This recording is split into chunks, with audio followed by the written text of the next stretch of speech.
నా పీసీఓడి లేక నీటి బుడగలు కంటిన్యూషన్ వీడియోలో పార్ట్ 4 చూసేయండి. చూసి ఒక లైక్ ఇవ్వండి. మనలాంటి 10 మందికైతే వీడియో యూజ్ అవుతుంది. వీలైతే సబ్స్క్రైబ్ చేసుకోండి.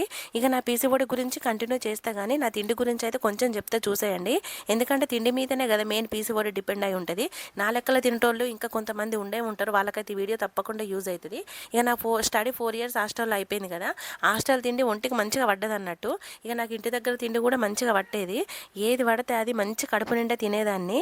అంటే నాకు నచ్చంది కూడా తినేదాన్ని అన్నట్టు. అట్లా అదేందో కానీ ఒక్కోసారి అనిపించేది అసలు నా కడుపులో ఏమన్నా మిషన్ ఉన్నదా, అసలు కొంతమంది కొంచెం తినగానే స్టమక్ పెయిన్ వస్తుంది అంటారు. నాకు అసలు ఇంత స్టమక్ పెయిన్ కూడా రాకపోవు, అంత తిన్నా కానీ మంచిగా అరిగేది అన్నట్టు. కొందరేమో కొంచెం తినగానే కడుపు నిండేదని సైలెంట్గా ఉండిపోతారు. ఇక మనమైతే అట్లాంటి రకం అసలు కాదబ్బా. ఇక తిన్నగానే కాసేపటికి మళ్ళీ తినేదాన్ని ఎవరన్నా ఏమన్నా ఇస్తే.